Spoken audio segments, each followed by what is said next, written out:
Hello, everyone. Thank you for joining us today for this Oracle Enterprise Manager Technology Forum. My name is Coekaerts. I'm Executive Vice President of Software Development. And with me is Mughees Minhas. He's Senior Vice President of Enterprise and Cloud Manageability Product Management. So this is the third annual version of the Technology Forum, and we have many sessions planned over the next 3 days. The first day today, we will talk about Enterprise Manager 24 AI, the introduction, which is part of this keynote, and we're very excited about that, along with 7 technology sessions. Tomorrow, we will follow that up with 9 technology sessions that will be focused on enterprise monitoring, cloud management, and DevOps. And then the third day, the focus really will be on database performance, lifecycle management, and very exciting, we will have our customer United Airlines as the customer spotlight, along with 8 technology sessions. So the main topic for the forum this week is really the announcement of Oracle Enterprise Manager 24 AI, and it's a privilege for me to be able to do that here in front of all of you. Oracle Enterprise Manager 24 AI is our next generation platform. This follows 13.5, which is what many of you are using today in on-premises deployments of Enterprise Manager. And so one, we renamed it to 24 to align with other Oracle products. And secondly, there's been so much change internally from a platform point of view that it really warranted us to show that there was a lot more to it than just yet another version bump. And as we started working on 24 AI, what we did was we created a set of buckets, of focus areas: platform modernization, operational continuity, AI insights, and performance and automation. And I'll go into detail in all of these 4, and we'll get some more insights into it. So when we look at the first bucket, platform modernization, what does that mean? Well, one of the things we've done is we've looked at the innards of Enterprise Manager, which is currently or was in EM 13.5, a WebLogic container that contained all the code in one monolithic environment. And one of the drawbacks of that was anytime we had to do an upgrade or an update, we bring down the entire environment, patch it, and bring it back up. And so during that time, a number of features and amount of functionality that was really critical for lots of our customers would basically be unavailable for 15, 20 minutes or however long it takes for doing the upgrade. So one part was, how can we improve on that side? And the second part is really, it's a security element. So focus on ensuring that we no longer use legacy components that are difficult to maintain, difficult to keep current when it comes to security vulnerabilities or potential security vulnerabilities that need to be fixed in our product. And so we really brought the entire Enterprise Manager stack, all the different libraries and third-party components that are used, to something that's current, modern, much easier to maintain, and certainly a lot easier to keep secure for a long time to come. Another thing we did was we took a good look at the user interface. And so much of what Enterprise Manager used in the past was a technology called ADF. And so we switched to a more modern technology that within Oracle is called Oracle Jet. It's our JavaScript-based UI toolkit. We also use that in Fusion applications. We also use that in Oracle Cloud and so forth. So it's a really efficient way of doing user development. It has a really nice user template, a great interactive model. It's single page based, so it's very smooth in operation. It's easy to go from one page to the next. It's easy to change the widgets inside. It just looks and feels very modern, and it's a really nice upgrade from what we've done in the past. And one other advantage of this is that we are now able to share technology or share code that we do on Oracle Cloud when we work on Enterprise Manager functionality that is equivalent in Oracle Cloud. We can take a widget there and plug it into Enterprise Manager locally. So we have developers working in one place and we can reuse the code in another place. So the process of continuing adding new functionality and Enterprise Manager, like we've done for the last several years, will certainly continue, and likely at an even faster pace than before. The third point is remote agent support. So the prior architecture meant that you had to install an Enterprise Manager agent on a particular server host target, which would then monitor that environment. And the drawback is if you have thousands of servers and databases, you would have to install and manage that many agents as well. And so by providing remote agent support and the ability to create small pools, we now have the functionality in Enterprise Manager 24 AI, where you can say, I have 4 agents installed on a server, and these 4 agents are able to manage 1,000 other servers. So it really reduces the complexity. It makes it easier to do updates. It also makes it a lot easier to deploy new targets and so forth, because there's a lot less to install on a given target. You just say this remote agent can talk to it. One of the things that's nice with upgrading to the new Oracle Jet user interface toolkit is the interactiveness and the responsiveness of all of this. So as I mentioned, a single page model that's just, you go to the next page, you go back, it's just very seamless. There's no page reloads happening because it's a single page application. And one of the advantages that comes along with it is creating customizable dashboards. So with Oracle Jet, we will allow you to have your own homepage with your own dashboard with widgets that you want to see, very customized to your environment. You can use SQL statements to build up a widget and say, I want to see, certain types of IO for certain types of databases. Then it will basically graph them directly onto the screen, and you don't have to do any special coding. Simple SQL statement creates a nice user component in our customizable dashboards. Now, one of the things that really was important to a lot of our customers for many years was, if we do an upgrade of Enterprise Manager, then all the monitoring pauses. We still get notifications in that get saved, but there is no notification sent to the admins, to the users. There's no tickets logged. There's no alerting happening. Just kind of paused for the period of time that Enterprise Manager would be in an upgrade state. And so in 24 AI, what we did was we basically split the internal architecture of Enterprise Manager, of the OMS, into 2 pieces.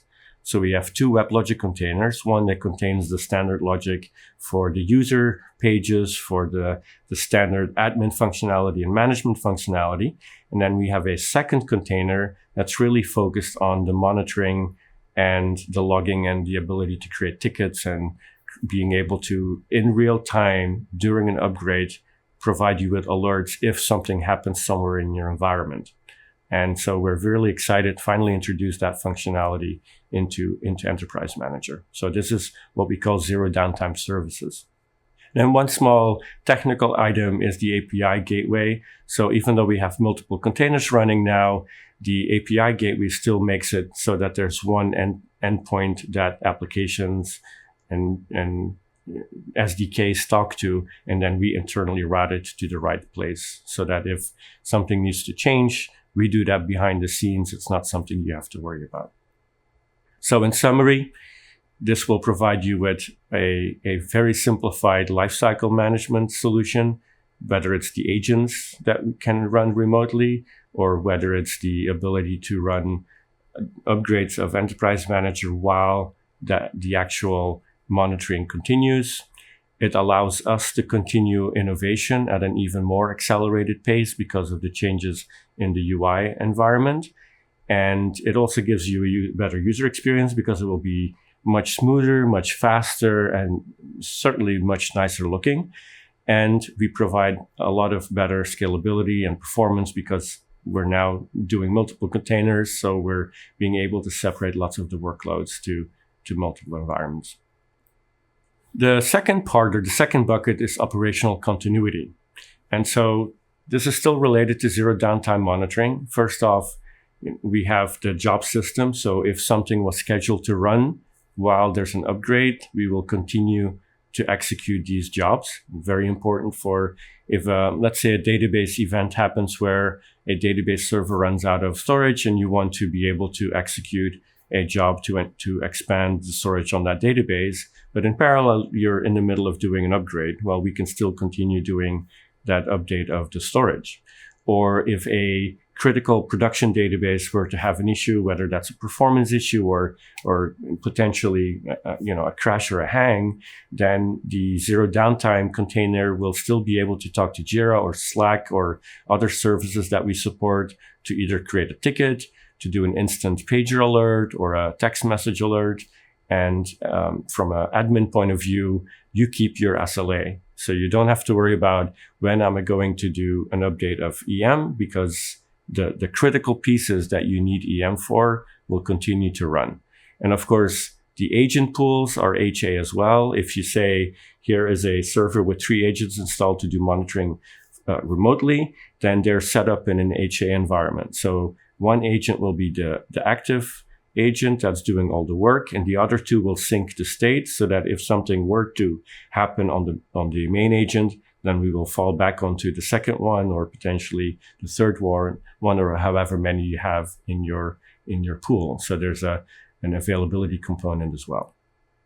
So in summary, maximize uptime for Enterprise Manager, the critical components, but also uptime for all the targets you're monitoring. Operational efficiency, because you don't have to worry about dealing with other things while you're doing an upgrade. You have the ability to do the remote agents and have a much more efficient installation of agents. And in both cases, there's higher business continuity, of course, a continued fast response time, even, or fast incidents response time, even if you're doing upgrades, and you will keep your SLAs. The third part I want to talk about is AI insights. And what we've done here is basically 2 things. The first thing we've done is we've created and integrated a GenAI assistant into Enterprise Manager. So EM itself, the user interface, will have a separate chatbot interface that you can ask questions in a natural language form. When you ask a question, what we do is we send that to Oracle Cloud OCI, where it gets processed and we send a response back.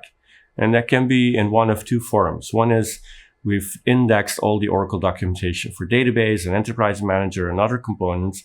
So if you have a question for what to do or how to do something in Enterprise Manager, and you would typically go online and look on Google or go open the documentation and try and find it, now you just ask the question in our chatbot, and it will go back and basically generate an answer in text inline in the chatbot for you. The other part is you want to get some more insights into targets that you're monitoring.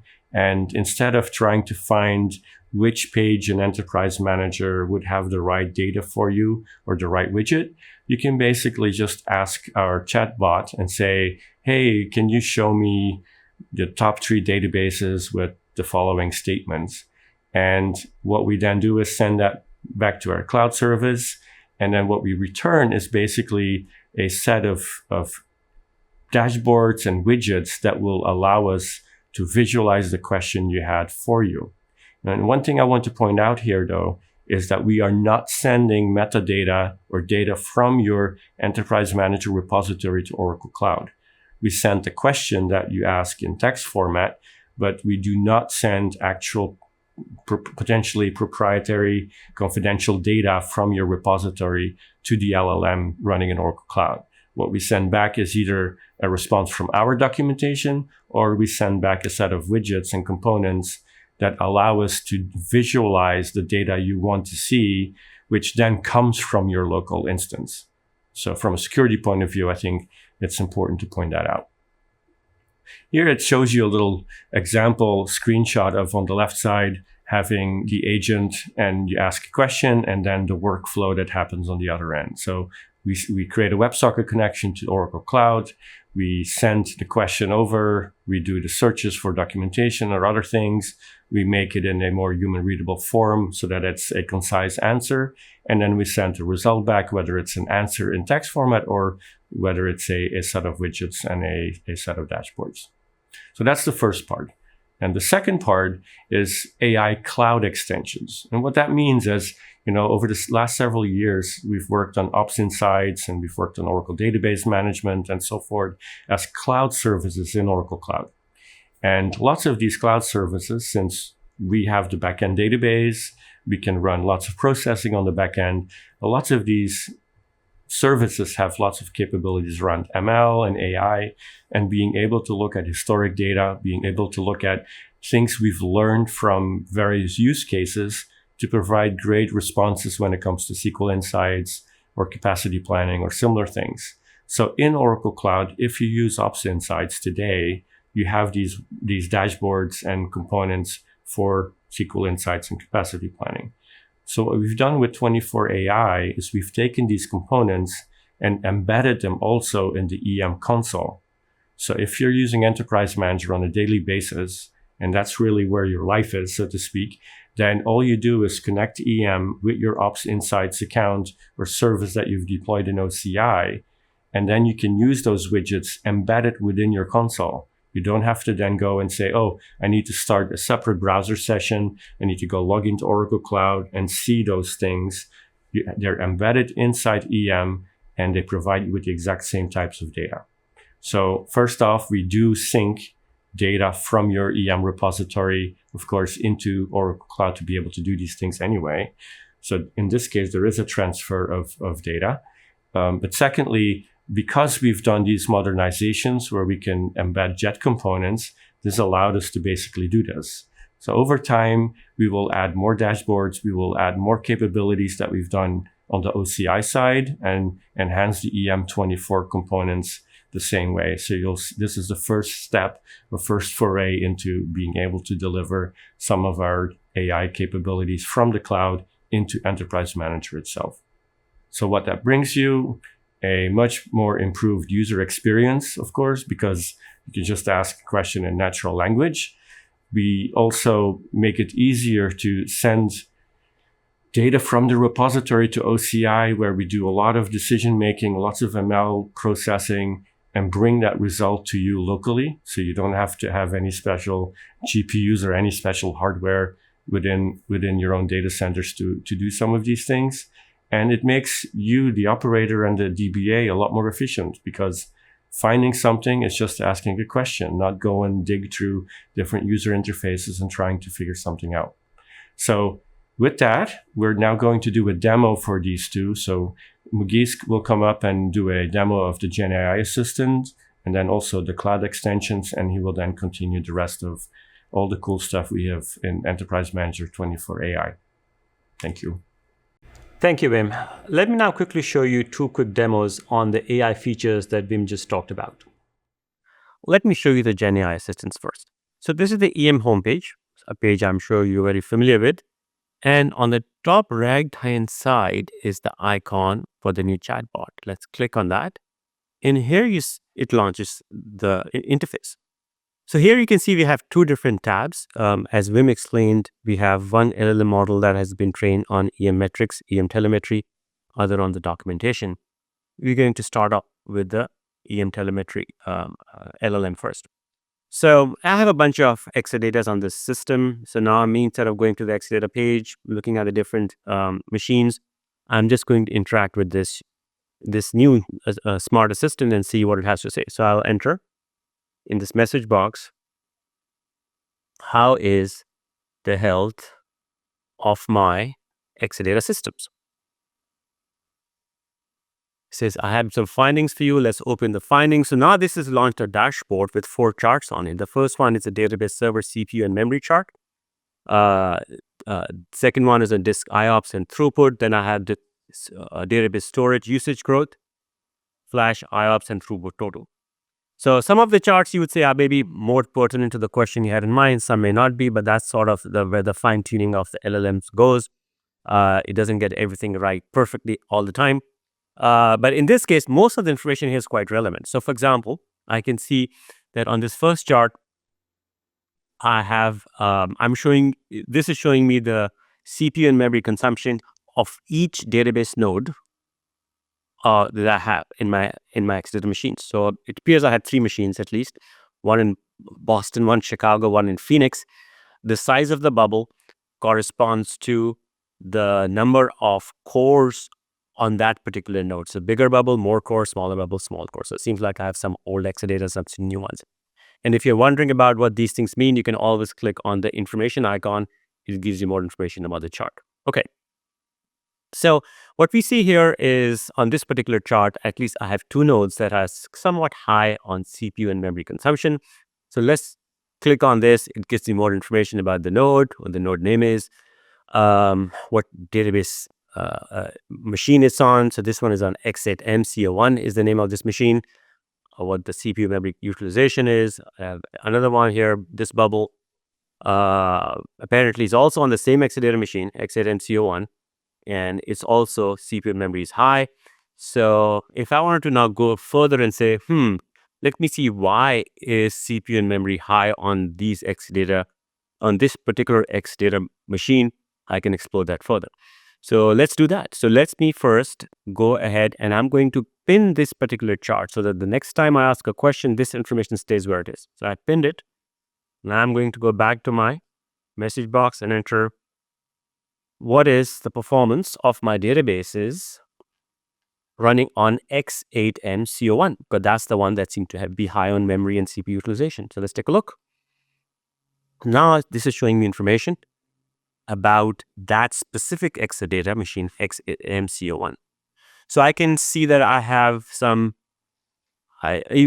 on the first chart, I can see I have a spike on average total CPU usage per second on at least two instances. So here, each line corresponds to a database instance. So it seems like DBSOE1 and DBSOE2 seems like one database, two instances. So it seems like both my instances have a spike in their CPU, the CPU time per second, which is essentially average active sessions. The DB IO has gone down a little bit for these instances, and here I can see my average active sessions, again a spike.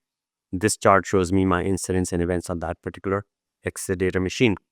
Now, since we are seeing this spike, let's explore further and see what's happening to this particular database, DBSOE, on my system. So I'll come back first. I do that, remember, I'm going to pin this particular chart. So once again, so it doesn't go away. So I've pinned it. Now it's there. Now when I ask a question, this information will stay where it is. So here you go. Show me the performance stats of for database DBSOE. Let's take a look. So now I'm gone down from all my Exadatas, one particular Exadata, now to this particular database on that Exadata. And I can see that indeed average active sessions for this database has spiked up.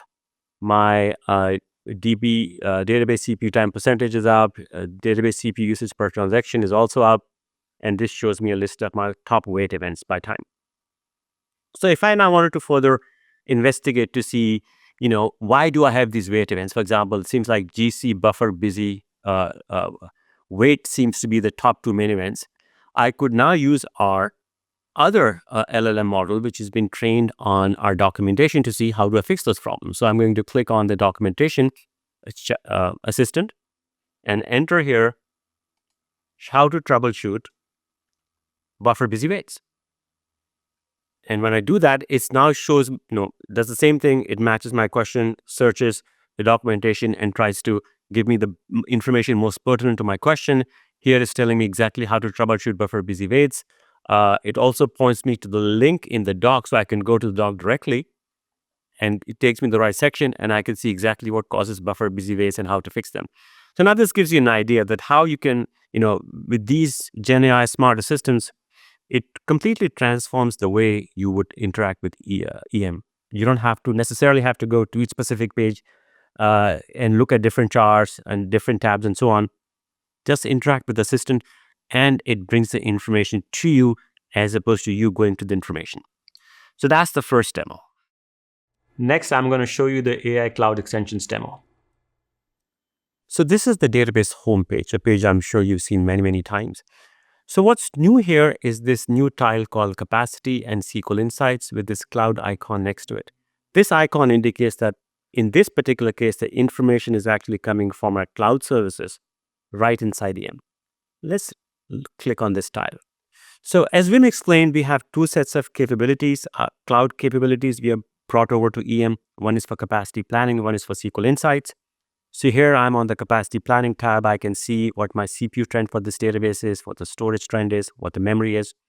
And also because we are able to forecast, we can tell you exactly in how many days or weeks you will be hitting some capacity limits. In this case, in 2 days, you will be high CPU. High CPU by default is defined as anything above 80% average CPU utilization goes above 80% is considered high.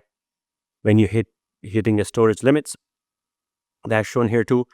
And any findings regarding SQL. So it seems like I have 2 degrading SQL in this particular database, and 1 I have a plan change which is poor. So let's click on the degrading SQL to see what's happening there.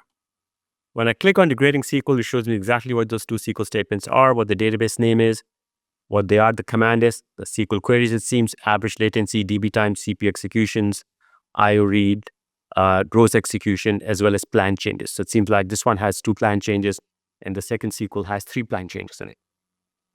So if this point, if I wanted to drill down further into the SQL, then we will actually take you to the cloud service directly. So if I click on it, it brings up the interface for me to connect to my OCI cloud service. I enter my username information, and then it'll be a punch out to the right part of that cloud service showing me the information about that particular SQL statement. And here you can see you have a lot more details about it, what the DB time and execution have been over the last few months. What the average latency per plan is quite clear that when the plan changed, this new plan beginning with 281, the average latency went up, and what the IO trend has been, and so on. And all the performance stats of the SQL are shown you on the left side. So these are the AI cloud extensions where we are bringing in information and capabilities of our cloud services directly into EM, so you as an EM user can benefit from them. So now let's move on to the 4th key focus area in this release, which is performance and automation. And the first thing I want to talk about are Exadata and ZDLRA packs. So let's begin with Exadata Management Pack. So this pack has net new capabilities to monitor and manage a single or a fleet of Exadatas at scale. With it, you can optimize resource allocation and performance. We provide interactive dashboards at fleet level, Exadata, and even component level like VMs, host databases, etc., that shows you resources consumed versus allocated. It allows you to quickly pinpoint specific servers across your entire fleet that need attention. We also have the Database Impact Advisor, which, as the name suggests, helps you identify noisy neighbor problems on Exadata shared infrastructure, where one database may be impacting the performance of another database due to CPU or IO competition. The Database Impact Advisor also recommends the optimal configurations for each database to minimize the problems. So next, we have Advanced Exascale Monitoring. This shows IOPS allocation across vaults, pools, and databases, and visually pinpoints the bottlenecks using Sankey-based data flowcharts. We have integrated with the IORM Advisor as well in order to provide analysis of flash IO resource utilization across all databases to determine if the system has capacity for additional IO load. Another area where this pack helps is with fleet scale automation. So EM now allows you to patch the Exadata infrastructure, including hosts, KVM guests, Xen DOM-U, storage server, InfiniBand, etc. This pack also helps you with AHF management, that is the Autonomous Health Framework Management. It deploys the latest AHF release across the entire fleet of Exadatas. It schedules and configures compliance checks. It automates ExaCheck runs and allows on-demand health checks for a streamlined maintenance process. So it provides full hardware software visibility across your fleet with the ability to drill down into specific components or analyze the entire fleet. These configuration visualizations help you analyze and detect outliers like outdated software or hardware. And together with fleet maintenance, they also help simplify patching to ensure security and compliance. Finally, we have support for all deployment types: Exadata on-premises, Oracle Exadata Database Cloud at Customer Service, and Oracle Exadata Database or the XSCS service. And here, more good news, we've also backported the functionality of both the packs to EM 13.5 RU23. Let's talk about the ZDLRA management pack now. This pack automates the onboarding and backup management of databases to recovery appliances. Things like configuration, backup scheduling, and validation are fully automated. As soon as a database joins an EM group, it inherits all the properties from the group, including backup settings. This approach not only enhances efficiency, but also ensures consistency and reliability. If you have advanced backup topologies, like you're backing up one primary database to one appliance and the standby is going to a different appliance with replication between these units, the new pack handles these configurations seamlessly.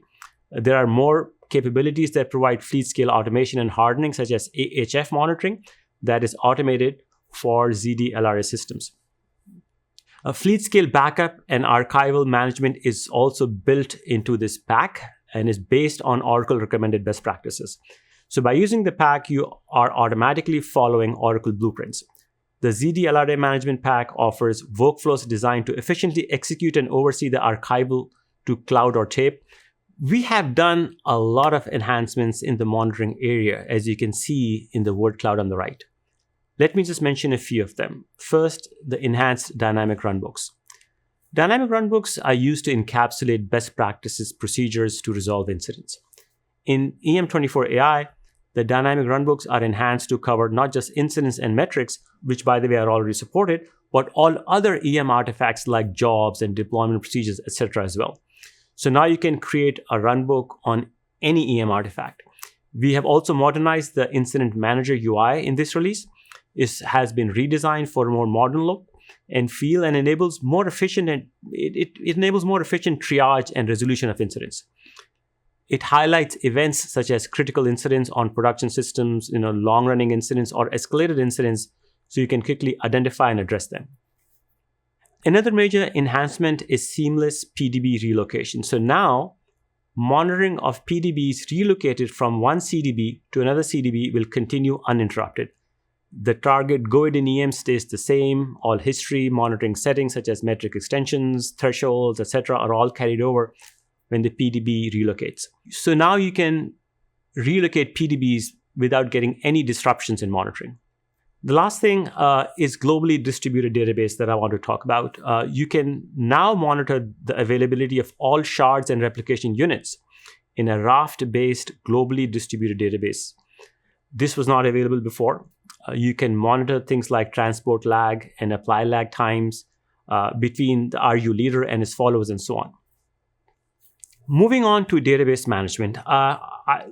Much to talk about here, but let me just talk about three specific things. AWR for Active Data Guard support in EM. Many customers run read-only or reporting workloads on Active Data Guard or standby databases. This allows them to fully utilize idle resources and take advantage of the complete data set on standby servers, maximizing their ROI. So before Oracle Database 23 AI, managing AWR in Active Data Guard environments was, let's say, a bit challenging. It required setting up of bidirectional database links, using SP files, and manual intervention for switching AWR snapshots every time an ADG switchover occurred. In 23 AI, we've introduced a new implementation that automates all the configuration and manual processes by leveraging the existing and very robust redo log channel. This means no more setting up or managing database links during failovers, and best of all, this feature is enabled by default. EM24 supports AWR for ADG environment using this new DB23 AI implementation. And as a result, the same performance diagnostics methodology that you use today for primary databases can be leveraged for read-only workloads running on ADG databases. Next feature I want to highlight is session SQL history. So before Oracle Database 23 AI, DBAs and application developers could only track long-running SQL statements, typically 5 seconds or more of CPU or I/O. With the session SQL history feature, it addresses that limitation. In EM24 AI, session SQL history is shown as a tab in Performance Hub. If you are a DBA or an application developer, you can now see the recent history of all your SQL statements issued by a particular user or a session for performance troubleshooting. So now a couple of words on AWR Explorer. So this feature provides interactive visual interface for DBAs to conduct in-depth analysis of AWR data, visualize performance trends, detect anomalies, and compare AWR data across different time periods and even across databases. The AWR deep dive analysis that this Explorer enables covers many performance statistics and wait events and provides you a much more detailed insights than what is available in an AWR report today. this gives you a quick rundown of the features, new features we've added in EM24 AI. So there are many benefits of the features that I've just described. First of all, they'll help you improve your SLAs. With them, you harden your security and compliance. You can do troubleshooting faster. You can improve the consolidation density and performance of your database fleets. And also, you will get higher operational efficiency. So that brings me to the conclusion of my presentation. I hope you have enjoyed listening to what we had to say, and I'm happy to answer any questions that you have.